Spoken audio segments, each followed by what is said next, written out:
படித்தோம். அவர்களுடைய ஊர் ராஜபாளையம். அங்கிருந்து கர்த்தருடைய அழைப்பை பெற்று அவர்கள் வந்தார்கள். மிஷினரி என்ற அழைப்போடு கூட முதல் வருஷத்தில் நான் கேட்டிருந்தேன் என்ன அழைப்பு என்று சொல்லி மிஷினரி என்று சொன்னார்கள். 2வது வருஷத்தில் அவர்கள் மத்திய பிரதேசம் என்று சொல்லி அதை உறுதிப்படுத்தி கொண்டார்கள். எவ்வளோ பேர் அவரிடத்துல சொன்னார்கள், நீ அங்கேருந்து கடந்து வந்துரு அப்படின்னு சொல்லி. ஆனாலும் தன் அழைப்பில் உறுதியாக இருந்து அந்த மத்திய பிரதேச மாநிலத்தில் நம்மளை மாதிரிலாம் அங்கே ஊழியம் செய்ய முடியாது. அங்கே மதமாற்ற சட்டங்கள்லாம் இருக்கிறது. பாஸ்டர் போய் 2வது நாளில் அங்கே அரெஸ்ட் பண்ணுற சூழ்நிலையெல்லாம் அங்கே ஏற்பட்ட காரியங்கள் எல்லாம் இருந்தது. ஆனாலும் கர்த்தர் தைரியமாக இந்த ஊழியத்தை செய்ய அந்த வாலிபரை ஆண்டவர் எடுத்து பயன்படுத்தி வருகிறார். ஆமென். இதே போல் இன்னும் அநேக ஆட்களை கர்த்தர் எழுப்புவார். நான் அதிகாலையிலே வேதாந்த கல்லூரியில் எழும்பி ஜெபிக்க போகும்போது ஒரு சில பேரை தான் என் கண்கள் பார்க்கும். அதிலே ஒரு அறையிலே எனக்கு முன்பாக எந்திரித்து அவங்க அந்த அறையில் ஜெபித்து கொண்டு இருப்பாங்க. எப்பொழுதுமே அந்த ஜெபிக்கிற இருதயம் கொண்ட ஒரு உத்தம இருதயம் கொண்ட ஒரு பாத்திரம். அந்த பாத்திரத்தை நான் கவனித்திருக்கிறேன். அந்த பாத்திரம் எப்பொழுதும் அதிகமாய் ஆண்டவருக்குள்ளே தன்னை வைராக்கியப்படுத்தி கொண்டு தன்னை ஜெபிப்பதற்கு அந்த பாத்திரம் ஒப்பு கொடுக்கும். தான் எதற்காக அழைக்கப்பட்டேன் என்கிற இந்த வாலிப வயதில் அதை உறுதியாய் பற்றி கொண்டு மத்திய பிரதேசத்தை அசைக்காமல் அங்கிருந்து வரமாட்டேன் என்று சொல்லியிருந்தான்.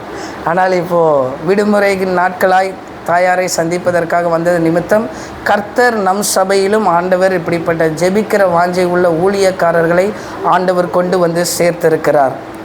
மீன் என் மனம் எப்படி இருக்கிறதோ அதே போல் மனம்தான் அவர்களுக்கும், அதே இருதயம்தான் அவர்களுக்கும். கர்த்தர் நல்ல ஒரு வாழ்க்கை துணையை சீக்கிரத்தில் தந்து அந்த மத்திய பிரதேசத்தில் நல்ல ஒரு ஊழியத்தை எழுப்ப ஆண்டவர் உதவி செய்வார். கர்த்தர் இந்த நாட்களில் இப்படிப்பட்ட ஊழியர்களை இன்னும் அதிகமாய் தெரிந்து கொள்ள தேவன் உதவி செய்வார். அதனாலே அவங்களெல்லாம் லேசாக பிடிக்க முடியாது.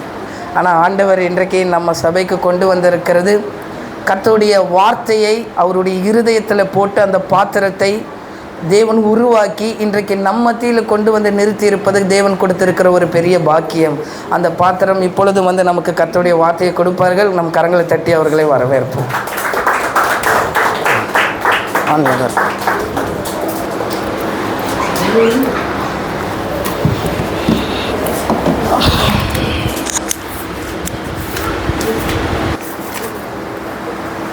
ஹல்லேலூயா, ஹல்லேலூயா. சந்தோஷமாக இருக்கீங்களா? கர்த்தருக்குள்ளே எப்பொழுதும் சந்தோஷமாக இருங்கள். ஏன்னா கிறிஸ்துவுடையவர்கள் எப்படிப்பட்டவர்கள் என்றால் சந்தோஷமாக இருக்கணும், சந்தோஷமாகவே இருக்கணும். இதுதான் ஆண்டவர் என்னை ரட்சித்ததற்கான அடையாளம். அதனால் நீங்கள் எப்போவுமே சந்தோஷமாக இருங்க. பவுல் சொல்கிறாரு பிலிப்பியர் சபைக்கு சொல்கிறாரு, என்ன சொல்கிறாருன்னா சந்தோஷமாக இருங்கப்பா, சந்தோஷமாக இருங்க.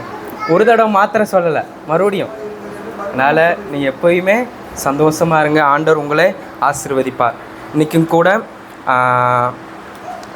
வேதத்துக்கு நேராக நம்முடைய கவனத்தை நம்ம திருப்பலாம். தானியேல் தீர்க்கதரிசன புஸ்தகம் 3ஆம் அதிகாரம் 15வது வசனம். தானியேல் தீர்க்கதரிசன புஸ்தகம் 3ஆம் அதிகாரம் 15வது வசனம்.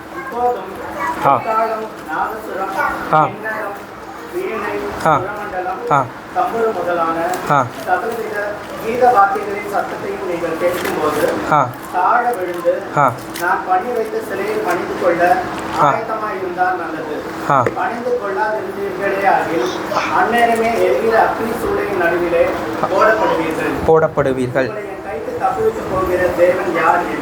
உங்களை என் கைக்கு தப்புவிக்க போகிற தேவன் யார்? இந்த இடத்துல நேபுகாத் நேச்சார் தான் உண்டு பண்ணி வைத்த சிலையை வணங்க வேண்டும் என்று சொல்லி ஜனங்களுக்கு கட்டளையிடுகிறான். நான் உண்டு பண்ணி வைத்த சிலையை நீங்கள் வணங்கணும், வணங்கவில்லை என்றால் எங்கே போட்டுருவேன்? எரிகிற அக்கினி சூளைக்குள்ளே நான் போட்டுருவேன். இதை யாருக்கு சொல்கிறாங்க? சாத்ராக், மேஷாக், ஆபேத்நேகோவுக்கு சொல்லிட்டு கடைசியாக ஒரு வார்த்தை விடுறாரு. என்ன வார்த்தை விடுறாருன்னா, உங்களை என் கைக்கு தப்புவிக்க போகிற தேவன் யார்? அதுக்கப்புறம் நீங்கள் பார்த்தீங்கன்னா தானியேல் என்பவர் குறித்து நமக்கு தெரியும். அந்த தானியேலை சிங்கக்கபியில் போட்ட நேபுகாத் நேச்சார் எப்படிப்பட்டவர் என்றால், எப்பா நீ இடைவிடாமல் ஆராதிக்கிற உன் தேவன் உன்னை சிங்கத்தின் நடுவில் பாதுகாப்பார். அப்போது அந்த நேபுகாத் நேச்சாருக்கு தேவன் யார் என்பது தெரிஞ்சிருக்கு, நல்லா தெரிஞ்சிருக்கு. உங்கள் தேவன், நீ ஆராதிக்கிற உன் தேவன் உன்னை அந்த சிங்கத்திலிருந்து தப்புவிப்பார். ஆனால் இந்த நேபுகாத் நேச்சாருக்கு சாத்ராக் மேஷாக் ஆபேத்நேகோவுடைய தேவன் யார் என்பது அவங்களுக்கு தெரியலை. அதனால தான் கடைசியாக வாயை விட்டார். என்ன வாய் விட்டார்னா, உங்களை என் கைக்கு தப்புவிக்க போகிற தேவன் யார்? ஆண்டவர் சும்மா இருப்பாரா சொல்லுங்க? நீ யார்? என் மகனை நீ எப்படி நீ இப்படி கேட்கலாம்? என்னவே நீ இப்படி கேட்கலான்னு சொல்லிட்டு ஆண்டவர் என்ன பண்ணுறாரு? இறங்கி என்ன பண்ணுறாரு? அக்கினி சூளைக்குள்ளே நின்று அவர்களை பாதுகாக்கிறார். இன்னைக்கு நான் எதை குறித்து நான் உங்களிடத்தில் நான் பேச வந்திருக்கிறேன் என்றால், அந்த நேபுகாத் நேச்சார் தேவனை அறிஞ்சவர், இந்த நேபுகாத் நேச்சார் தேவனை அறியாதவன். அவன் கேட்கலாம். எப்படி கேட்கலாம்? என் கைக்கு உங்களை தப்புவிக்கிற தேவன் யாருன்னு சொல்லி அவன் கேட்கலாம். ஏன்னா அவன் யாரு? புறஜாதியான், தேவனை பற்றி அறியாத ஒருவன். சில நேரங்களில் நாமளும் என்ன பண்ணிடுறோம்? தேவன் யார் என்பதை மறந்து போயிடுறோம். இந்த நேபுகாத் நேச்சாரை போல தேவன் எப்படிப்பட்டவர் என்பதை சில நேரங்களில் சில சூழ்நிலைகளில் நம்ம என்ன பண்ணிடுறோம்? மறந்து போயிடுறோம். நீங்கள் பார்க்குற பார்வையை பார்த்தா எப்படிப்பா நாங்கள் எங்கள் தேவனை நாங்கள் மறந்துடுவோம்மா அப்படின்னு நீங்கள் பார்க்குறீங்க. நான் உங்களுக்கு ஒரு தெளிவாக நான் ஒரு காரியத்தை நான் சொல்ல வருகிறேன். இப்போ உங்களுக்கு ஒரு கடுமையான ஒரு பிரச்சனைகள் வருது. பிரச்சனை நேரத்தில் நீங்கள் என்ன பண்ணுவீங்க சொல்லுங்கள்? உட்கார்ந்து ஆண்டவரை துதிப்பீங்களா? இல்லை சோர்ந்து போய் மூலையில் உட்காந்துருவீங்களா? ஒருத்தன் உங்களுக்கு விரோதமாக என்ன பண்ணிட்டு இருக்கிறான்? விரோதமாக பேசிக்கொண்டே இருக்கிறான். நீங்கள் என்ன பண்ணுறீங்க? அமைதியாக நின்று ஒரு கணத்தில் அரைஞ்சிட்டே இல்லைப்பா, இன்னொரு கணத்தை காட்டுப்பா அப்படின்னு சொல்லி சொல்கிறீங்களா? இல்லை, அவனுக்கு ஏன் நீ ஒரு வார்த்தை பேசுனா நான் 10 வார்த்தை பேசுவேன் அப்படின்னு சொல்லி சில நேரங்களில் சில சூழ்நிலைகளில் ஆண்டவர் யார் என்பதை மறந்துடுறோம். பிரச்சனைகள் வரும்போது சோர்ந்துடும். சில நேரங்களில் விசுவாச குறைவுகள் வரும்போது என்ன பண்ணுறோம்? அமைதியாக உட்காந்துடுறோம். இதற்கு காரணம் என்ன தெரியுமா? என் வாழ்க்கையில் தேவன் எப்படிப்பட்டவர் என்பதை மறந்துடுறோம். பிரச்சனைகள் வரும்போது ஐயோ ஐயோ ஐயோ ஐயோன்னு கத்துறோம். சொந்தக்காரங்களை கூப்பிட்றோம், நண்பர்களை கூப்பிட்றோம். இதுக்கு காரணம் என்ன தெரில? என் தேவன் யார் என்பதை மறந்துட்டோம். விரோதிகள் நமக்கு விரோதமாக எழும்பி நிற்கும் பொழுது நான் பயந்து போய் உக்காந்துட்டு இருக்கிறேன்னா காரணம் என்ன? என் தேவன் யார் என்பதை நான் மறந்துட்டேன். சில சூழ்நிலைகள் எனக்கான ஆசீர்வாதங்கள் தடைபட்டு போகிறதுக்கு காரணம் என்னன்னா, அந்த மறக்கப்படுகிற அந்த நாட்களில் நான் தேவன் யார் என்பதை நான் மறந்துடுறேன். என் தேவன் எப்படிப்பட்டவர் என்பதை இந்த நேபுகாத் நேச்சாரை போல் சில நேரங்களில் நானும் மறந்து போயிடுறேங்க. அதனால தான் சில நேரங்கள் நமக்கு ஆசீர்வாதங்கள் கிடைக்க மாட்டேங்குது. ஆண்டவரை சில நேரங்களில் கேள்விக்குறியாக வச்சுருப்போம். எப்படி வச்சுருப்போம்? ஆண்டவர் தான் என்னை அழைச்சாரா? ஆண்டவர் தான் என்னை தெரிந்தெடுத்தாரா? ஆண்டவர் தான் இந்த வாக்குத்தத்தை கொடுத்தாரா? இப்படியெல்லாம் கேள்வி மேலே கேள்வி, விசுவாச குறைவை ஆண்டவர் மேலே வச்சிடறோம். இதுக்கெல்லாம் ஒரு காரணம் என்னென்னா, என் வாழ்க்கையில் தேவன் எப்படிப்பட்டவர் என்பதை நம்ம மறந்துடுறோங்க. ஆண்டவர் என் வாழ்க்கையில் எப்படிப்பட்டவர் என்று சொல்லி 4 காரியங்களை உங்களிடத்தில் நான் வைக்க ஆசைப்படுகிறேன். தேவனை குறித்து இந்த வேதாகமத்தில் நிறைய காரியங்களை பரிசுத்த ஆவியானவர் எழுதி வச்சிருக்கிறார். பரிசுத்த மனிதர்களை கொண்டு நிறைய காரியங்கள் இருக்குது. 4 காரியங்களை உங்கள் முன்னாடி நான் வைக்க ஆசைப்படுகிறேன். முதலாவதாக, என் வாழ்க்கையில் என் தேவன் எப்படிப்பட்டவர் என்று முதலாவதாக சங்கீதம் 119 அதிகாரம் 68வது வசனம். சங்கீதம் 119 அதிகாரம் 68வது வசனம்.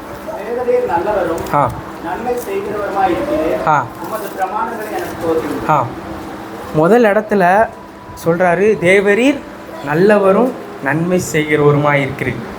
இந்த இடத்துல என் தேவன் முதல்ல யாருன்னா, என் வாழ்க்கையில் அவர் ரொம்ப நல்லவர்.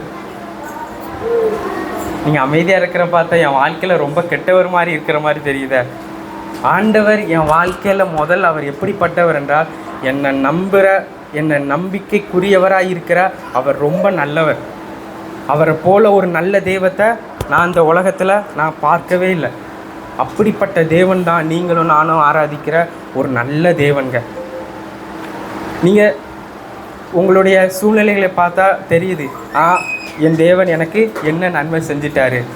இந்த புறஜாதியில் பாருங்கள், புறஜாதி ஜனங்களை பாருங்கள், என்னை விட அவன் ஆசீர்வாதத்தில் உயர்ந்திருக்கான். சொந்த வீடு இருக்குது, கார் இருக்குது, பங்களா இருக்குது. அவன் நானும் ஆண்டவர் தேடுறேன், ஜோம் பண்ணுறேன், சர்ச்சுக்கு வரேன், ஆனால் என்ன பண்ணலை, ஒரு ஆசீர்வாதமும் கிடைக்கல.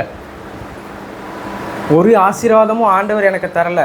எப்படிப்பா நீ நல்லவர்னு சொல்கிற அப்படின்னு நீங்கள் கேட்கலாம். ஆனால் ஆண்டவர், நம்ம நைட்டு தூங்குகிறோம், தூங்கி முடித்து மறுநாள் காலையை நம்ம பார்க்குறோம். இதுவே ஆண்டவர் எனக்கு நன்மை செய்கிறாரு. இந்த உலகத்தில் எத்தனையோ பேர் நம்ம கண்ணு முன்னாடி பார்க்குறோம், நம்ம செய்திகளில் கேட்குறோம். இந்த நாளில் எத்தனையோ பேர் மரித்து போயிருக்கிறார்களே, ஆனால் ஆண்டவர் என்னை இந்த நாளை காண செஞ்சுருக்கிறாரு, என்னை ஜீவனோடு வச்சிருக்கிறாரு. இந்த ஒவ்வொரு நாளும் ஒவ்வொரு நொடியும் நான் ஜீவனோடு இருக்கிறேன் என்றால் அவர் என் மேலே வச்ச கிருபை. நம்ம என்ன செஞ்சிடறோம் என்றால், சில நேரங்களில் ஆண்டவர் செய்யாத நன்மைகளில் நினச்சி தான் ஆண்டவர் என்ன பண்ணியிருந்தோம், நீர் நல்லவர் இல்லை, நீர் என்ன அழைச்சது உண்மையா, சில நேரங்கள் இப்படி கேட்டுறோம். ஆனால் நான் இன்னைக்கு உயிரோடு இருக்கிறேன் என்றால், இன்னைக்கு உயிரோடு இருந்த ஆண்டவரை உயர்த்துகிறேன் என்றால் அவர் என் மேலே வச்ச கிருபை, அவர் என் மேலே வச்ச தயவு. இதனால தான் என் வாழ்க்கையில் அவர் ரொம்ப நல்லவர். நம்ம மற்ற மனிதர்கள் மாதிரி அவர்கள் புறஜாதி ஜனங்கள், அவங்க எங்கே போவாங்க, முடிவில் எங்கே, அவங்களுக்கு நரகம்தான் அவங்களுக்கு. ஆனால் இன்றைக்கி என்னை அவர் பரலோகத்துக்கு கொண்டு போகிறதுக்காக நிறைய வேலைகள் அவர் செஞ்சுக்கிட்டே இருக்கிறார். இந்த உலகத்தில் உலகத்தின் ஆசீர்வாதம் முக்கியமா, இல்லை நான் மரித்து கடைசி நாட்களில் நான் எங்கே போக போகிறேன், பரலோகம் போக போகிறேன், இந்த ஆசீர்வாதம் பெருசா சொல்லுங்கள்? இந்த உலகத்தில் கிடைக்கிற ஆசீர்வாதங்கள் எல்லாம் கொஞ்ச நாள் தாங்க, கொஞ்ச நாள் தான். ஆனால் நான் இருக்க போகிற அந்த பரலோகம் நித்தியமானது. என்னை அங்கே கொண்டு போய் சேர்க்கிறது தான் அவருடைய வேலையே. அப்போது என்னை அந்த இடத்துல கொண்டு போய் சேர்கிற வரைக்கும் என்னை அவர் என்ன பண்ண மாட்டார், கைவிடவே மாட்டார். என்னை பரலோகத்தில் சேர்க்கிற வரைக்கும் அவர் என் பக்கத்திலவே இருப்பார். இதுதாங்க ஆண்டவர் உங்கள் வாழ்க்கையில் கொடுக்குற மிகப்பெரிய நன்மை. ஆண்டவர் எனக்கு இந்த நன்மை செய்யலை, ஆண்டவர் எனக்கு அந்த நன்மை செய்யலை, ஆண்டவர் எனக்கு இது செய்யலை அது செய்யலை. ஆண்டவரை நாளுக்கு நாள் குறை சொல்கிறமே தவிர, ஆண்டவரே இன்றைக்கி எனக்கு ஜீவனை கொடுத்துருக்கீங்க, அதனால் நீங்கள் நல்லவர் ஆண்டவர், மக்கள் நன்றி ஆண்டவரே. இன்றைக்கி என்னை பாவம் என்னை மேற்கொள்ளாதபடி என்னை பாதுகாக்கிறீங்க ஆண்டவரே. என்னை பரலோகத்துக்கு போக வேண்டிய வேலைகள் எல்லாம் என்னுடைய வாழ்க்கையை நீங்கள் செய்கிறீங்க ஆண்டவரே, அதனால் உமக்கு நன்றி ஆண்டவரே. நீங்கள் ஒரு நாளாவது சொல்லியிருக்கீங்களா சொல்லுங்கள்? நான் சொல்ல மாட்டோம். ஏன்னா நான் நினச்ச காரியத்தை ஆண்டவர் செய்யலை, நான் எப்படி நினச்சேனோ அதை ஆண்டவர் செய்யலை. சில நேரங்கள் இப்படி நம்ம செஞ்சிடறோங்க, இப்படி நம்ம ஆண்டவரை நம்ம இப்படிப்பட்ட இடத்துல நம்ம வச்சிடுறோம். ஆனால் அப்படி இல்லைங்க. ஆண்டவர் என்னை இன்றைக்கும் உயிரோடு வச்சிருக்கிறார் என்றால் அவரோட கிருபை. ஆண்டவர் என்னை பரலோகத்துக்கு கொண்டு போகக்கூடிய வேலைகளில் என் வாழ்க்கையில் செய்கிறார் என்றால் அவர் என் மேலே வச்ச கிருபைங்க. அந்த கிருபையை தவிர இந்த உலகத்தில் வேறு நன்மை ஒன்றுமே கிடையாது. நான் மரித்து போனேன் என்றால் நான் பரலோகத்தில் கண்ணை திறக்க போகிறேன். இந்த உலகத்தில் எத்தனையோ பேருக்கு அந்த பாக்கியம் கிடைக்கல. மரிச்சா எங்கே போவான், எரிகிற அக்கினி சூளைக்கு தான் போவான். தீப்பந்தம் அந்த அக்கினி குழம்புக்குள்ளே நரகத்தில் தான் அவன் என்ன பண்ணுவான், எரிஞ்சிட்டு இருப்பான். ஆனால் இன்றைக்கும் நம்ம செத்தா எங்கே போக போகிறோம், பரலோகத்துக்கு போக போகிறோம். அப்படிப்பட்ட இடத்துல ஆண்டவர் என்ன வச்சிருக்கிறார். அதனால் என் வாழ்க்கையில் அவர் ரொம்ப நல்லவருங்க. அதனால் சில சூழ்நிலையை கண்டு நம்ம பயப்படக்கூடாது, சில பிரச்சனைகளை கண்டு நம்ம சோர்ந்து போயிடவே கூடாது. ஆகார் என்ற அம்மா இருந்தாங்க. அந்த அம்மா யார், ஆபிரகாமோட மறுமனையாட்டி, சாராளோட அடிமைப்பெண். தடவை அந்த அம்மாவோட திமிருனால வராங்க. எப்படிப்பட்ட திமிரு, அந்த அம்மா சாராள் அம்மாவுக்கு என்ன இல்லை, குழந்தை பாக்கியம் கிடைக்கல. இப்போது சாராள் அம்மாவோட அடிமை பெண்ணாகிய ஆகாருக்கு என்ன உண்டாயிருச்சு, கரு உண்டாயிருச்சு. இப்போது இந்த அடிமை பெண் சாராள் அம்மாவுக்கு முன்னாடி, அதாவது எஜமாட்டி அம்மாவுக்கு முன்னாடி என்ன பண்ணுறாங்க, திமுறாக நடந்து போகிறாங்க. பார்த்தியா, எனக்கு கர்ப்பம் உண்டாயிருச்சு, உனக்கு என்ன இல்லை, குழந்தை பாக்கியமே இல்லைன்னு சொல்லி திமுறில் ஆடிட்டே இருந்தாங்க. அப்போது சாராள் அம்மா சொல்கிறாங்க யார்கிட்ட, ஆபிரகாம்கிட்ட, எப்பா இவன் என்ன இப்படி கிண்டல் பண்ணுறா. அப்போது ஆபிரகாம் என்ன நினச்சிருப்பார், ஏம்மா நான் வாட்டுக்கு சும்மா தான் இருந்தேன், நீ தான் உனக்கு குழந்தை இல்லைன்னு சொல்லி உன்னோட அடிமை பெண்ணிட்ட என்ன சேர சொன்ன.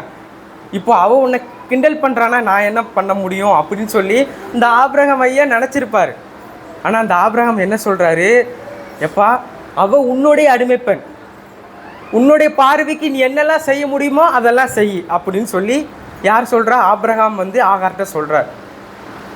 உடனே ஆகாரை வந்து சாராளம்மா ரொம்ப கடுமையாக நடத்துகிறாங்க. அதனால் என்ன பண்ணுறாங்க, வீட்டை விட்டு வெளியே போகிறாங்க. அப்போது ஆண்டவர் சந்திக்கிறாரு, நீ சாராளியோட கயிறத்தில் அடங்கி இருன்னு சொல்லி சொல்கிறார். போகிறது திமிருனால போகிறாங்க. ரெண்டாவது அவங்க போகிறாங்க, எப்படி போகிறாங்கன்னா கஷ்டத்தோடு போகிறாங்க. தன்னுடைய சொந்த புருஷனை என்ன பண்ணுறாரு, வீட்டை விட்டு துரத்திட்டார். தன்னுடைய சொந்த எஜமாட்டி அம்மாவே என்ன பண்ணிட்டாங்க, வீட்டை விட்டு துரத்திட்டாங்க. அந்த இடத்துல ஆண்டவர் என்ன பண்ணுறாரு, அவள் அங்கிருந்து துரத்துறதுக்கு தான் வேலை செஞ்சார். சாராளம்மா ஆபிரகாமிட்ட, எப்பா இந்த அடிமை பண்ண உடனே இங்கேருந்து துரத்து, அவள் இங்கே இருக்கக்கூடாது. உடனே ஆபிரகாமுக்கு ரொம்ப கஷ்டமாக இருக்குது. இதை அறிஞ்ச தேவனும் என்ன பண்ணுறாரு, அவளை குறித்து கஷ்டப்படாது, அவள் அங்கேருந்து துரத்தப்படணும். உடனே ஆகாரும் இஸ்மவேலும் தனியாக போகிறாங்க. அப்போ ஆண்டவர் சொல்கிறாரு, பயப்படாத, நான் பிள்ளையின் சத்தத்தை கேட்டேன், அவளை நான் ஒரு பெரிய ஜாதியாக்குவேன். சில நேரங்களில் ஆண்டவர் என்னை தனிமைப்படுத்தி கொண்டு போகிறார் என்றால் என்னை ஒரு பெரிய ஜாதியாக்க, என்னை ஒரு பெரிய ஒரு ராஜாவாக மாற்ற. இதே சூழ்நிலை தான் யாருக்கு கிடைக்கிது, ஆபிரகாமுக்கு கிடைக்கிது. தான் நேசித்த அப்பா அம்மா, தான் நேசித்த உறவுகள் எல்லாவற்றையும் விட்டு என்ன பண்ணார் ஆண்டவர், அவனை வெளியே கொண்டு போய் வச்சார். எதற்காக என்றால் அவனை ஒரு ராஜாவாக மாற்ற, அவனை ஒரு ஜாதிகளின் தகப்பனாக மாற்ற. சில நேரங்களில் ஆண்டவர் என் வாழ்க்கையில் அனுமதிக்கிற காரியங்கள் சில நேரங்கள் எனக்கு கஷ்டமாக இருந்தாலும், சில நேரங்களில் எனக்கு துன்பமாக இருந்தாலும், சில நேரங்கள் அது எனக்கு சோர்வாக இருந்தாலும் நீங்கள் கவலைப்படக்கூடாது. ஆண்டவர் அந்த சோர்விலையும் எனக்கு என்ன பண்ணுவார், சந்தோஷம் கொடுப்பார். அந்த துன்பத்திலே ஆண்டவர் எனக்கு என்ன பண்ணுவார், உயர்வை கொடுப்பார். அதனால் என் வாழ்க்கையில் என்னை சுற்றி வருகிற ப்ராப்ளங்கள், என்னை சுற்றி வருகிற நெருக்கங்கள் என்னை உயர்வுக்கான ஒரு பாதையே தவிர என்னை அமிழ்த்துறதுக்கான ஒரு பாதை கிடையவே கிடையாது. ஆண்டவர் உங்கள் வாழ்க்கையில் எது செஞ்சாலும் அது ஒரு நன்மை இருக்குங்க. எது செஞ்சாலும் ஆண்டவர் உங்கள் வாழ்க்கையில் அது ஒரு நன்மை இருக்கும். அதனால் நீங்கள் கவலைப்படாதீங்க. அந்த நேரத்தில் நீங்கள் என்ன பண்ணுங்கள், ஆண்டவரே நீங்கள் நல்லவங்க, ஆண்டவரே நீங்கள் நல்லவர் ஆண்டவரே. அந்த நேரத்தில் ஆண்டவர் பற்றி என்ன குறை தான் சொல்ல தோணும். ஏன் இப்படி பண்ணிட்டீங்க, அப்படி பண்ணிட்டீங்க, இப்படி பண்ணிட்டீங்க. ஆனால் முடிவில் சொல்வீங்க, எப்பா என் ஆண்டவர் என் வாழ்க்கையில் நல்லவர் தான்ப்பா, ஆண்டவர் என் வாழ்க்கையில் ஒரு நாள் தீவே நினச்சதில்லை, என் வாழ்க்கையில் அவர் எப்போவுமே நல்லவராகத்தான் இருந்தாரியா அப்படின்னு சொல்லி என்ன பண்ணுவீங்க, கடைசியில் உங்கள் வாயை சொல்லும். அதனால் இல்லாததை நினச்சி ஆண்டவர் குறை சொல்லாதீங்க. இருக்கிறத நினச்சி என்ன பண்ணுங்கள், ஆண்டவருக்கு நன்றி சொல்லிகிட்டே இருங்க. ஆண்டவரை நல்லவர் நல்லவர்னு துதிச்சிட்டே இருங்க. தாவீது போகிற இடத்துலெல்லாம் என்ன பண்ணுறான், ஆண்டவரே நீ நல்லவர், நீ நல்லவர், நீ நல்லவர். அவன் போன பாதை எப்படி தெரியுமா, காட்டுக்குள்ளே இருக்கான், தனிமையில் கிடக்கிறான். ஆனால் அவன் சொல்கிற வார்த்தை எப்படி தெரியுமா, ஆண்டவரே நீங்கள் நல்லவர், நீங்கள் நல்லவர், நீங்கள் நல்லவர். என் வாழ்க்கையில் அவர் எப்போவுமே நல்லவர் தான். ரெண்டாவதாக ஆண்டவர் என் வாழ்க்கையில் எப்படிப்பட்டவர் என்றால் 1 கொரிந்தியர் 1ஆம் அதிகாரம் 9வது வசனம். 1 கொரிந்தியர் 1ஆம் அதிகாரம் 9வது வசனம். 1 கொரிந்தியர் 1ஆம் அதிகாரம் 9வது வசனம்.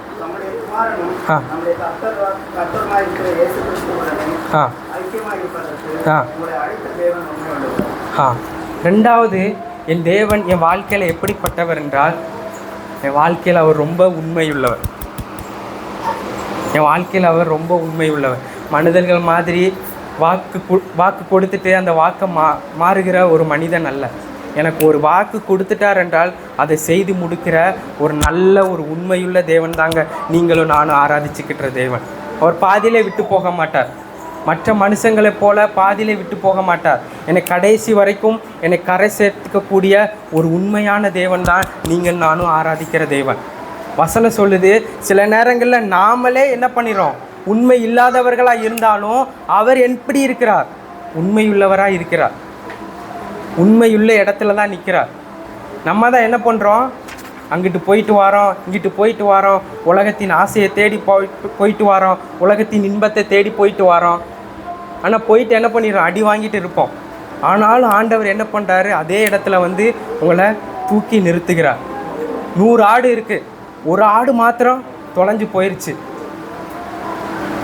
ஆனால் இயேசு கிறிஸ்து என்ன பண்ணுறாரு? அந்த ஒரு ஆட்டுக்காக தேடி போகிறார். ஏன்னா அவர் சின்ன சின்ன விஷயத்தில் அவர் எனக்காக உண்மை உள்ளவராக இருக்கிறார். சின்ன விஷயத்தில் அவர் உண்மை உள்ளவராக இருந்தார் என்றால் அவர் எனக்காக பெரிய விஷயங்களிலும் அவர் உண்மை உள்ளவராக இருப்பார். சில நேரங்களில் என்னை உயர்த்துறதற்கு சில கால தாமதம் ஆகும். சில நேரங்களில் ஆண்டவர் என்ன காத்திருக்க வைப்பார். தேவன் என் வாழ்க்கையில் உண்மை உள்ளவர் என்பதை நிரூபிக்க சில நேரங்கள் என் வாழ்க்கையில் காலதாமதம் ஆகும். சில உயர்வுகள் எனக்கு கிடைக்கணும்னா சில நேரங்களில் ஆண்டவருடைய கரத்தில் நான் காத்திருக்கணுங்க. எடுத்த உடனே உயர்வு கிடைச்சிடவே கிடையாது. மைக்கை பிடிச்சிட்டியா ஒரு 50,000 ஆத்துமாக்கள் வந்துடுவாங்கன்னா நம்ம எதிர்பார்க்கவே கூடாது. ஒரு பிஸ்னஸ் ஆரம்பிக்கிறோமா உடனே எல்லாரும் வந்துடுவாங்கன்னு நம்ம எதிர்பார்க்கக்கூடாது. அதை வளரணும்னா அது வளரணும்னா நம்ம என்ன பண்ணணும்? ஆண்டவருடைய கரத்தில் காத்திருக்கணும். தேவன் எனக்கு கொடுக்குற ஆசீர்வாதங்களுக்கு நான் சில நேரங்களில் ஆண்டவருடைய பாதத்தில் நான் காத்திருக்கணும். ஆண்டவருடைய நேரத்துக்காக நம்ம காத்திருக்கணும். இயேசு கிறிஸ்துவை என்ன பண்ணார்? தேவனுடைய நேரத்துக்காக காத்திருந்தார். அவர் முதல் அற்புதத்தை எப்படி பண்ணுறாருன்னா பார்த்து பண்ணார், உடனே பண்ணலை, பார்த்து பண்ணார். நீங்கள் வாசிங்க, யோவான் எழுதின சுவிசேஷ புஸ்தகம் 2ஆம் அதிகாரம் 4வது வசனத்தை வாசிங்க. யோவான் எழுதின சுவிசேஷ புஸ்தகம் 2ஆம் அதிகாரம் 4வது வசனம்.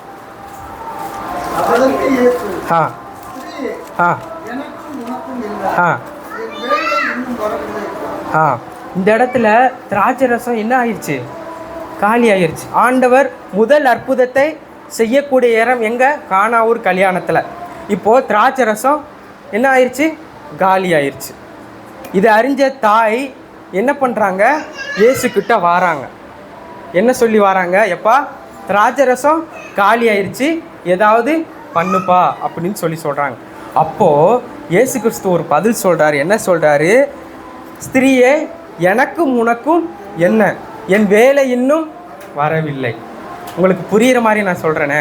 இப்போது ஒரு பிள்ளை நல்லா வெளியில் விளையாடிட்டு இருக்கு. விளையாடி வீட்டுக்கு வருது, பசியோட வீட்டுக்கு வருது. நீங்கள் அம்மாவோ இல்லை தகப்பனோ, ஒரு தாயோ தகப்பனோ நீங்கள் வீட்டில் உட்காந்துட்டு இருக்கிறீங்க.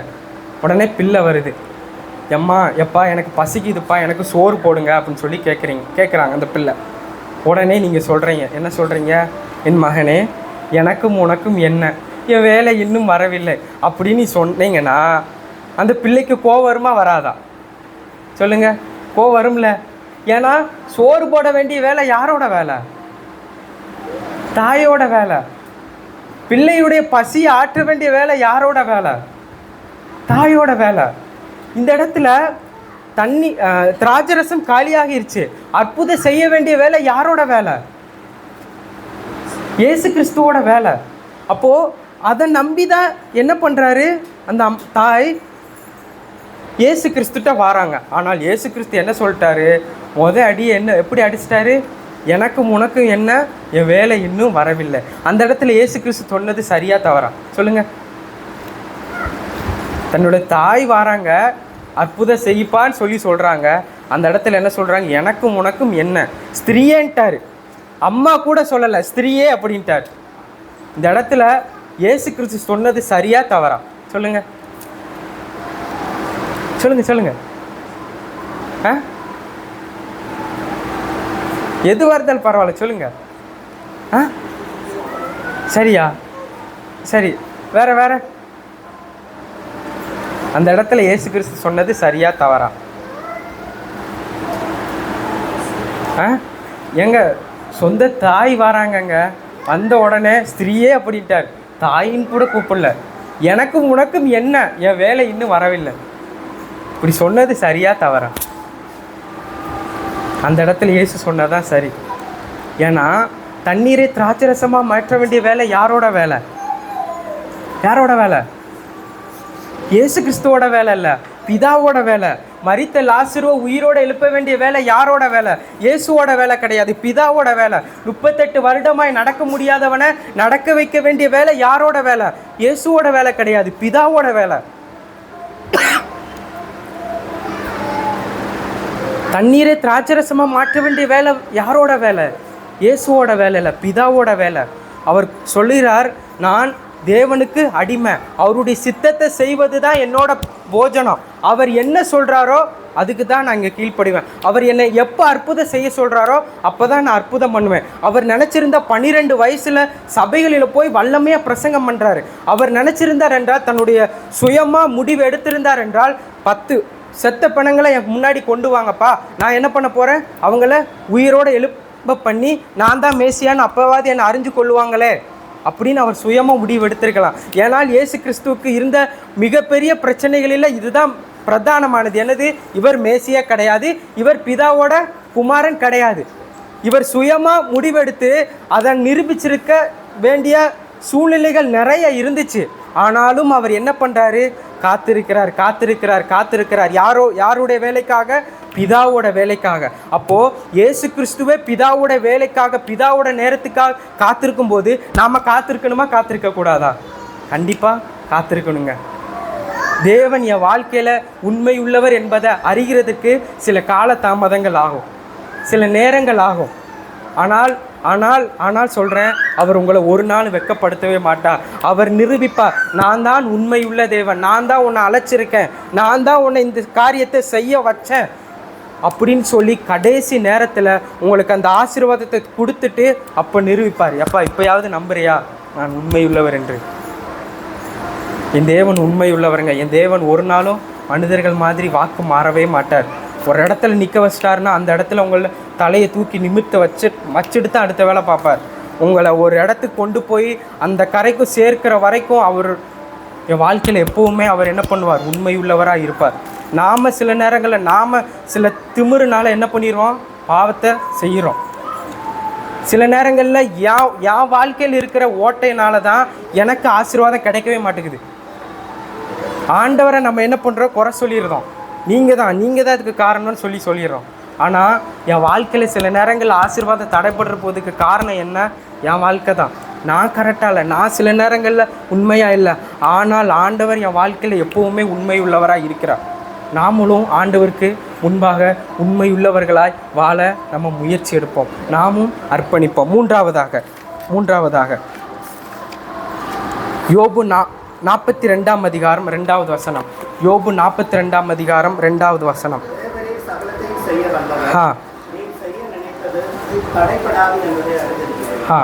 மூன்றாவதாக, என் தேவன் என் வாழ்க்கையில் எப்படிப்பட்டவர் என்றால், சகலத்தையும் செய்யக்கூடிய ஆற்றல் உள்ளவர். சகலத்தையும் அவரால் செய்ய முடியும். சில நேரங்களில் என் வாழ்க்கையில் எனக்கு தேவன் கொடுக்குற ஆசீர்வாதங்களை சில மனிதர்கள் என்ன பண்ணிடுவாங்களோ, தடை பண்ணிடுவாங்களோ அப்படின்னு சில நேரங்களில் நம்ம பயந்துடுறோம். அப்படி அல்ல. ஆண்டவர் என் வாழ்க்கையில் சகலத்தையும் செய்யக்கூடிய ஆற்றல் உள்ளவர். எப்பேற்பட்ட மனிதர்கள் வந்தாலும் அவர்களுக்கு முன்னாடி என்ன பண்ணுவார்? சகலத்தையும் செய்து முடித்து காட்டக்கூடிய ஒரு ஆற்றல் மிக்கவர் என் தேவன். இயேசு கிறிஸ்துவை தேவன் இந்த பூமிக்கு அனுப்பின உடனே இயேசு கிறிஸ்து போகிற இடத்துலலாம் யார் இருப்பாங்கன்னா, இந்த பரிசேயர்களும் சதிசேயர்களும் இருப்பாங்க. இவங்கெல்லாம் யார், எதுக்காக வந்திருக்கிறார்கள் என்றால், இயேசுவோட போதனை கேட்க வரல. இயேசு ஏதாவது ஒரு இடத்துல தப்பு பண்ணிடுவார்ல, தப்பு பண்ணிவிட்டு எங்கே பண்ணிடலாம்? அவரை தூக்கி சிலுவையில் அடிச்சிடலாம்ல, அப்படிங்கிற நோக்கத்துக்காகத்தான் இந்த பரிசேயர்களும் சதிசேயர்களும் இயேசு கிறிஸ்து போன இடத்துலலாம் வந்தாங்க. இயேசு கிறிஸ்துவை கவிழ்த்துடணும், இயேசு கிறிஸ்துவோடைய பிளானை முடிச்சிடணும் அப்படின்னு சொல்லி இந்த மனிதர்கள் எல்லாரும் என்ன பண்ணுறாங்க? முயற்சி பண்ணுறாங்க. ஆனால் என்ன பண்ணுறாரு தேவன்? இயேசு கிறிஸ்துவுக்கு துணையாக நின்று அவர் போன இடங்களிலெல்லாம் இயேசு கிறிஸ்துவுக்கு தேவன் என்ன பண்ணுறாரு? ஜெயத்தை கொடுக்குறார். சில நேரங்களில் மனிதர்கள் எனக்கு விரோதமாக நின்று என்னை அழிக்கக்கூடிய பல சூழ்நிலைகளை செய்வாங்க. ஆனால் நான் சொல்கிறேன், ஆண்டவர் சொல்கிறார், அதை யாராலையுமே என்ன பண்ண முடியாது? தடுக்க முடியாது. உங்களுடைய உயர்வை யாராலையும் தடுக்க முடியாது. இந்த சபையினுடைய வளர்ச்சியை யாராலும் தடுக்க முடியாது. ஏனென்றால் நீங்கள் ஆராதிக்கிற தேவன் சகலத்தையும் செய்து முடிக்கிற ஆற்றல் உள்ளவர். அதை தடுக்க எவனாலையும் முடியாது, யாராலே முடியாது. அதனால் நீங்கள் பயப்படாதீங்க. உடைய வாழ்க்கையில் யாரை குறித்து, எந்த மனுஷனை குறித்தோ பயப்படாதீங்க. ஆண்டவர் உங்களுக்கு துணையாக நின்று உங்களுக்கு ஜெயத்தை தருவார். ஆண்டவர் உங்களுக்கு பக்கபலமாக நின்று சகலத்தையும் உங்களுக்கு செய்து முடிச்சுட்டு தான் அடுத்த வேலையை உங்களுக்கு. அதனால் நீங்கள் கவலைப்படாதீங்க. ஆண்டவர் எங்கே போக போகிறாரு சொல்லுங்கள்? ஆண்டவர் வீட்டை என்ன போயிடுவாரா சொல்லுங்கள்? அவர் எங்கேயும் போக மாட்டார். என் கூட தான் இருக்கிறார், என்னை நடத்துவார். எனக்கு ஒரு வாக்கு கொடுத்துட்டார் என்றால் அதை கண்டிப்பாக அவர் செய்து முடிப்பார். அதனால் கவலைப்படாதீங்க. ஏன் கவலைப்படுறீங்க? கவலைப்படாதீங்க. ஆண்டவர் நம்ம கூட தான் இருக்கிறார். நமக்காக எல்லாத்தையும் அவர் விட்டுட்டு வந்தார். நாம் நல்லா இருக்குன்னு சொல்கிறதுக்காக அவர் பரலோகத்தின் மகிமையும் பரலோகத்தின் சிங்காசனத்தையும் எல்லாத்தையும் விட்டு நமக்காக வந்தவர் அவர். உங்களுக்கு பிரச்சனைனா அவர் உங்களை விட்டு ஓடிடுவாரா சொல்லுங்கள்? அவர் ஓடவே மாட்டார். மனிதர் உங்களுக்கு விரோதமாக நின்று கொண்டு இருக்கிறார்கள். அப்போது நீங்கள் தனியாக நிற்கிறீங்க. அப்போது இயேசு கிறிஸ்து உங்கள் பக்கத்தில் நிற்காமையாக போயிடுவார் சொல்லுங்கள்? உங்களுக்காக பரலோகத்தை விட்டு வந்தவர் உங்களுக்காக கடைசி வரைக்கும் கூட நின்று உங்களுக்கு ஒரு ஜெயத்தை கொடுக்காமல் போயிடுவாராங்க சொல்லுங்கள்? எதுக்கு நம்ம கவலைப்படணும்? நீங்கள் கவலைப்பட்டீங்கன்னா அந்த மனுஷங்க அப்படியே நின்றுவாங்களா? உங்களுக்கு விரோதமாக பேசாமல் நின்றுவாங்களா? இல்லையே. நீங்கள் கவலைப்பட்டீங்கன்னா உங்கள் பிள்ளைங்க மனம் திரும்பாமல் போயிடுவாங்களா சொல்லுங்கள்? இப்போ என் புருஷன் குடிக்கிறான்னு சொல்லி கவலைப்படுறீங்க. நீங்கள் கவலைப்பட புருஷன் குடிக்காமல் நின்றுவானா? கவலைப்படுறதுனால ஒரு பிரயோஜனமே கிடையாது.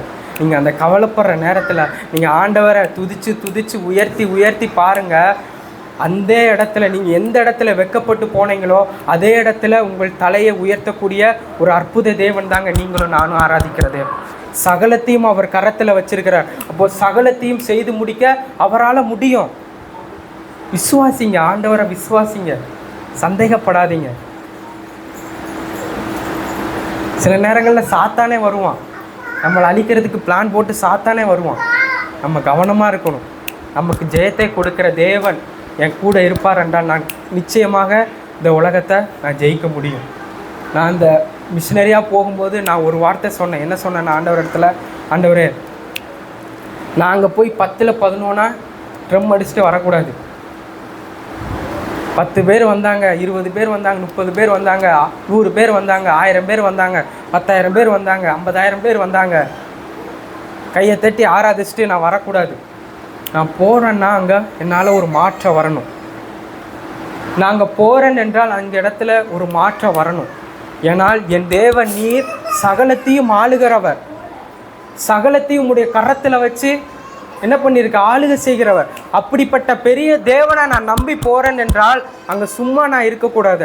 அங்கே ஒரு மாற்றம் வரணும். இல்லைன்னா நான் இப்போவே போக மாட்டேன். அந்த தேவன் என்னை நீ போன்னு சொன்னதுனால தான் நாங்கள் நிற்கிறேன். அவர் செய்வார். அவர் எனக்காக எல்லாவற்றையும் செய்து முடிப்பார். அவர் எனக்கு ஒரு நாள் நம்ம சாட்சி சொல்லுவோம், எனக்காக அவர் கடைசி வரைக்கும் நின்று சகலத்தையும் செய்து முடித்த ஒரு நல்ல தேவன் நீங்கள் உங்கள் வாயால் நீங்கள் சொல்லுவீங்க. அப்படிப்பட்ட தேவன் தான் நீங்களும் நானும் ஆராதிக்கிற தேவன். கடைசியாக நான் சொல்லி முடிச்சிருந்தேன். சங்கீதம் 48ஆம் அதிகாரம் 14வது வசனம். சங்கீதம் 48ஆம் அதிகாரம் 14வது வசனம்.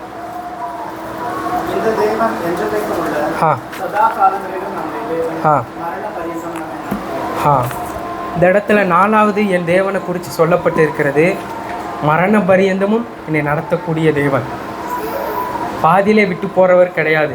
மரண பரியந்தமும் எப்போ என் உயிர் போகுமோ அப்போ வரைக்கும் என்ன பண்ணுவார்? என்னை நடத்திட்டே தான் இருப்பார். நான் போக வேண்டிய பாதை எனக்கு காட்டிகிட்டே தான் இருப்பார். நான் செய்ய வேண்டிய காரியத்தை எனக்கு செஞ்சுட்டே தான் இருப்பார். பாதியிலே விட்டு போக மாட்டார். இந்த காதலிக்கிறவங்கெல்லாம் பார்த்துருப்பீங்களா? எப்போ அவன் கூட 100 வருஷம் வாழனியா, கடைசி வரைக்கும் அவன் கூட இருக்கணும். எந்த பிரச்சனை வந்தாலும் நான் பொறுத்து போவேன். அதே மாதிரி நான் ஏதாவது உனக்கு பிரச்சனை கொடுத்தேன்னா நீ பொறுத்து போ. இப்படி அந்த காதலிக்கிற நேரத்தில் அப்படிப்பட்ட வார்த்தையெல்லாம் சொல்லுவாங்க. ஆனால் எப்படி யாரெல்லாம் அந்த வார்த்தையெல்லாம் சொன்னாங்களோ அவன் தான் என்ன பண்ணியிருப்பான்? முதலாக விட்டு ஓடிடுவான். கரெக்டு தானே? எப்படிப்பட்ட நம்பிக்கை வார்த்தையை கொடுத்தாலும் அவன் தான் என்ன பண்ணுவான்? முதலாக விட்டு ஓடியே போயிடுவான். நீங்கள் இந்த உலகத்தில் யாரை நேசிக்கிறீங்களோ அவங்க தான் என்ன பண்ணுவாங்க, ஆள் அங்கே உங்களை விட்டு ஓடிடுவாங்க. ஆண்டவர் கலத்தி விட்டுருவார். நம்ம யாரை நேசிக்கிறோம் இந்த உலகத்தில்? பாதியிலே விட்டு போகிற மனுஷர்களை நேசிக்கிறோமா, இல்லை மரண பரியந்தமும் என்னை நடத்தி செல்லக்கூடிய என் தேவனை நேசிக்கிறோமா? ஒரு வழியாக நீங்கள் மனிதனை நேசித்து பாருங்களேன். உங்களுக்கு ஒரு ஆசீர்வாதமான சாபத்தை நான் சொல்கிறேன். என்ன சொல்கிறேன்னா, அவங்க பாதியிலே விட்டு ஓடிடுவாங்க. அது அப்பாவாக இருந்தாலும் சரி, அம்மாவாக இருந்தாலும் சரி, பிள்ளைகளாக இருந்தாலும் சரி, விட்டு ஓடிடுவாங்க. ஆனால் என் தேவன் அப்படிப்பட்டவர் இல்லைங்க. நீங்கள் ஒரு தடவை நீங்கள் நம்பி வந்தீங்கன்னா கடைசி வரைக்கும் என்ன பண்ணுவார், உங்களை நடத்தக்கூடிய ஒரு நல்ல தேவன். உதாரணமாக ஒரு மனிதனை சொல்லி நான் முடிச்சிருந்தேன். 1 சாமுவேல் 13ஆம் அதிகாரம் 9-10 வசனங்கள். 1 சாமுவேல் 13ஆம் அதிகாரம். அப்பொழுது சவுல் சர்வாங்க தகன பலியையும் சமாதான பலியையும் என்னிடத்தில் கொண்டு வாருங்கள் என்று சொல்லி சர்வாங்க தகன பலியை செலுத்தினான். அவன் சர்வாங்க தகன பலியை முடிகிற போது இதோ சாமுவேல் வந்தான். சவுல் அவனை சந்தித்து வந்தனை செய்ய அவனுக்கு எதிர்கொண்டு போனான். போதும். இந்த இடத்துல பெலிஸ்தியர்கள் இஸ்ரவேலுக்கு விரோதமாக படையெடுத்து நிற்கிறாங்க. பெருங்கூட்டமாக சேனையோட யார் வரா, பெலிஸ்தியர்கள் வராங்க. இப்போ இஸ்ரவேலர்கள் எல்லாரும் பயந்து போய் நிற்கிறாங்க. அப்போது சவுல் இதற்கு முன்னாடி சாமுவேல் இதற்கு முன்னாடி சவுலிடம் ஒரு வார்த்தை சொல்லுவார். என்ன வார்த்தை சொல்லுவார்னா, 1 சாமுவேல் 10ஆம் அதிகாரம் 8வது வசனம். 1 சாமுவேல் 10ஆம் அதிகாரம் 8வது வசனம்.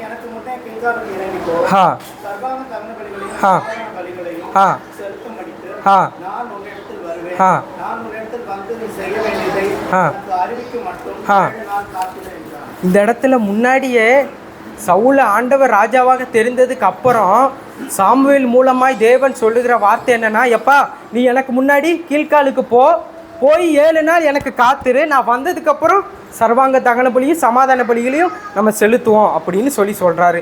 யார் சொல்கிறா? சாமுவேல் சொல்கிறார். இப்போது கீழ்காலில் ஆள் இருக்காங்க. 7 நாள் ஆயிடுச்சு. இப்போ யார் வரல? சாமுவேல் வரல. 7 நாள் கடந்து போயிட்டே இருக்குது. ஆனால் இவரால் என்ன பண்ண முடியலை, காத்திருக்க முடியலை. என்ன பண்ணிட்டார்? சவுல் தகன பலியையும் சர்வாங்க தகன பலிகளையும் அவர் செலுத்தி முடிச்சிட்டார். அந்த காலத்தில் ஆசாரிகள் மாத்திரம்தான் இந்த பலிகளை செலுத்தக்கூடிய ஒரு உரிமை உண்டு, மற்ற யாரும் பண்ணவே கூடாது. ஆனால் இவன் ஒரு ராஜா என்ன பண்ணிட்டான்? சர்வாங்க தகன பலியை செலுத்தி முடிச்சிட்டான். 7 நாள் காத்திருக்க முடியாமல் சர்வாங்க தகன பலியை இப்போ செலுத்தி முடிச்சிட்டான். இப்போ சாமுவேல் உள்ளே வராரு. என்ன வராரு என்றால் சொல்கிறார். என்ன சொல்கிறார் என்றால் 11வது வசனம் வாசிங்க.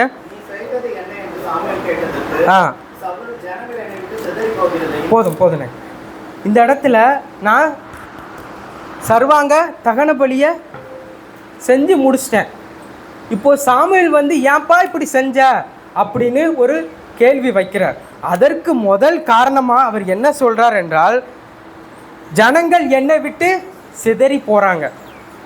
முதல் காரணமே என்ன சொல்கிறாரு? ஜனங்கள் என்னை விட்டு சிதறி போகிறாங்கப்பா அப்படின்னு சொல்கிறார். இப்போது ஜனங்கள் சிதறி போகிறதற்கும் ஆண்டவருடைய வார்த்தைக்கு இவன் கீழ்ப்படாமல் போனதற்கான காரணம் என்ன சொல்லுங்கள்? இப்போது ஜனங்களும் சிதறி போயிட்டாங்க. இப்போ ஜனங்கள் சிதறி போனால் இவனுக்கு என்ன வந்துச்சு சொல்லுங்கள்? இவன் அமைதியாக இருந்திருக்கலாம்ல. ஜனங்கள் போகிறதா போகட்டுமே, இவன் ஏன் ஆண்டவருடைய வார்த்தையை மீறினா சொல்லுங்கள்? ஏன் அவன் ஆண்டவருடைய வார்த்தையை மீறினா சொல்லுங்கள்? ஜனங்கள் சிதறி போன உடனே இவனுக்குள்ளே ஏன் கலக்கம் வந்துச்சு? இவனுக்குள்ளே ஏன் பயம் வந்துச்சு? காரணம் என்னன்னா, அந்த ஜனங்கள் மேலே இவன் அதிகமாக என்ன வச்சுட்டான்? பிரிய வச்சுட்டான், நேசம் வந்துட்டான். அதனால தான் ஜனங்கள் சிதறி போன உடனே இவனுக்குள்ளே என்ன வந்துருச்சு? பயம் வந்துருச்சு. சில நேரங்களில் நாம் நேசித்த ஜனங்கள், யாரை நம்ம அதிகமாக நேசிக்கிறோமோ அவங்க தான் என்ன பண்ணுவாங்க? ஆளாக விட்டு நம்மளை விட்டு ஓடுவாங்க. அந்த இடத்துல ஜனங்கள் என்ன பண்ணிட்டாங்க? போயிட்டாங்க. ஆனால் கடைசி வரைக்கும் அவனுக்கு நின்று ஜெயத்தை கொடுத்தது யாரு? தேவன். இந்த உலகத்தில் யாருக்கு நம்ம அதிக முக்கியத்துவம் கொடுக்குறோம்? இயேசு கிறிஸ்துவுக்கா இல்லை மனிதர்களுக்கா? நீங்கள் மனிதர்களுக்கு கொடுத்தீங்கன்னா உங்கள் வாழ்க்கை, நான் சொல்கிறேன், கண்டிப்பாக நீங்கள் ஆசீர்வாதத்தை பார்க்கவே முடியாது. நீங்கள் ஆண்டவரை காட்டிலும் மனிதர்களுக்கு நீங்கள் அதிக முக்கியத்துவம் கொடுத்தீங்கன்னா கண்டிப்பாக நீங்கள் ஆசீர்வாதத்தை பார்க்க முடியாது. ஞாயிற்றுக்கிழமை நீங்கள் ஆராதனை வச்சு என் சொந்தக்காரனுக்கு நான் முக்கியத்துவம் கொடுக்க போகிறேன்னு சொல்லி ஆராதனை விட்டு நீங்கள் சொந்தக்காரனுக்கு முக்கியத்துவம் கொடுத்தீங்கன்னா உங்கள் வாழ்க்கையில் நீங்கள் ஆசீர்வாதத்தை பார்க்கவே மாட்டீங்க. நம்ம யாரை நேசிக்கிறோம், யாருக்கு அதிகமாக முக்கியத்துவம் கொடுக்குறோம்? மரண பரியந்தமும் என்னை நடத்தி செல்லக்கூடிய என் தேவனுக்கு முக்கியத்துவம் கொடுக்குறோமா, இல்லை பாதியிலே விட்டு போகக்கூடிய மனிதர்களுக்கு நான் முக்கியத்துவம் கொடுக்குறோமா? கவனமாக இருங்க, கவனமாக இருங்க. எச்சரிக்கையாகவும் நான் சொல்கிறேன். இந்த உலகத்தில் இயேசு கிறிஸ்துவுக்காக எதையும் நம்ம இழந்துடலாங்க. இயேசு கிறிஸ்துவை இழந்து ஒரு ஆசீர்வாதம் கிடைக்குன்னு அந்த ஆசீர்வாதம் நமக்கு தேவையே கிடையாது. நம்ம கவனமாக இருக்கணும். ஆண்டவரே, எந்த சூழ்நிலையும் கூட நான் உங்களை இழந்துடக்கூடாது ஆண்டவரே. எப்பேற்பட்ட உயர்வு எனக்கு கிடைச்சாலும் ஆண்டவரே, நான் உங்களை இழந்துடக்கூடாது ஆண்டவரே அப்படின்னு சொல்லி ஆண்டவரிடத்துல கிருபையை கேளுங்க, கிருபையை கேளுங்க. ஏன்னா அவர் என்னை மரண பரியந்தமும் என் கூட இருக்கிறவர், என்னை நடத்தி செல்கிறவர். அவரை நம்பி இருங்க, அவரை உயர்த்தி கொண்டே இருங்க. கண்டிப்பாக நீங்கள் உங்கள் வாழ்க்கையில் ஆசீர்வாதத்தை காண்பீங்க. அதனால் இங்கே கவலைப்படாதீங்க. ஆண்டவர் என்ன கரை சேர்த்துட்டு தான் அடுத்த வேலையை பார்ப்பார். ஆண்டவர் உங்களை உயர்த்திட்டார் என்றால் அன்னைக்கு என் உசுறு போயிடும். நான் ஆண்டவர் இடத்துல சொல்கிறேன், ஆண்டவர் என்னை கொண்டு உங்களுடைய திட்டம் முடிஞ்சிருச்சுன்னா என்னை கொன்றுங்க, நான் இங்கே இருக்கவே கூடாது ஒரு நொடி கூட, நான் அங்கே வந்துடணும் ஆண்டவரே. அதுக்கு முன்னாடி உங்கள் திட்டத்தை நான் செய்யணும், உங்களுக்காக நிற்கணும், உங்களுக்காக பெரிய பெரிய காரியங்களை நான் செய்யணும். ஆண்டவர் என்னை பயன்படுத்துங்க. ஆண்டவரிடத்தில் கிருபை கேளுங்க. ஆண்டவரே, எந்த சூழ்நிலையும் நான் சோர்ந்து போகக்கூடாது ஆண்டவரே, எந்த சூழ்நிலையும் நான் பயப்படக்கூடாது ஆண்டவரே. என் தேவன் நீர் எப்படிப்பட்டவர், என் வாழ்க்கையில் எப்போவுமே நல்லவராக இருக்கிறீர். என் தேவன் நீர் எப்பொழுதும் என் வாழ்க்கையில் உண்மை உள்ளவராக இருக்கிறீர். என் தேவன் என் வாழ்க்கையில் சகலத்தையும் செய்து முடிக்கிற ஆற்றல் உள்ளவர். என் தேவன் என் வாழ்க்கையில் நீர் மரண பரியந்தம் நடத்தி செல்லக்கூடிய உண்மை உள்ளவர் ஆண்டவரே. நான் ஒரு நாளும் பயந்து போயிடக்கூடாது, ஒரு நாள் நான் சோர்ந்து போயிடக்கூடாது. தைரியமாக எழுந்து நிற்க எனக்கு கிருபை செய்யுங்கன்னு சொல்லி ஒவ்வொரு நாளும் ஆண்டவரிடத்துல நீங்கள் என்ன பண்ணுங்கள், கிருபையை கேளுங்க, பிச்சையை கேளுங்க. தர்மம் வாங்குறவங்க என்ன பண்ணுறாங்க, மனிதனிடத்தில் கேட்குறாங்க. அதே மாதிரி தான் நாமளும் ஆண்டவரிடத்தில் கேளுங்க, கிருபையை கொடுங்கப்பா. ஆண்டவர் உங்களை நடத்துவார். எல்லாரும் கண்களை மூடி ஜெபிக்கலாமா? அன்புள்ள ஆண்டவரை, இந்த நேரத்திற்காக நன்றி சொல்லிக்கிறோமப்பா. சில நேரங்களில் உங்கள் வார்த்தைகளால் நீங்கள் இருக்கீங்களான்னு சொல்லி நாங்கள் சில நேரங்களில் கேட்கலாம் ஆண்டவரை. எங்களுடைய கிரியைகள்னால சில நேரங்களில் நாங்கள் உங்கள் மேலே அவிவிசுவாசப்பட்டிருக்கோம் ஆண்டவரே. கஷ்ட நேரத்தில் சோர்ந்து போகிறோம், எதிராளிகள் எழுத்து நிற்கும் பொழுது பயந்து போகிறோம் ஆண்டவரே. இதற்கெல்லாம் காரணம் நீங்கள் என் வாழ்க்கையில் எப்படிப்பட்டவர் என்பதை நாங்கள் அடிக்கடி மறந்து போகிறோம் ஆண்டவரே. எங்களுக்கு இன்றைக்கி ஞாபகப்படுத்துவதற்காக நாங்கள் நன்றி சொல்லுகிறோம். எந்நேரமும் நாங்கள் தைரியமாக நிற்க எங்களுக்கு கிருபை செய்யும். எந்நேரமும் நாங்கள் பலனாய் நின்று உமக்காக நிற்கிறவர்களாக எங்களை நீங்கள் பலனாய் நீங்கள் மாற்றும்படியாக நாங்கள் ஜெபிக்கிறோம் அப்பா.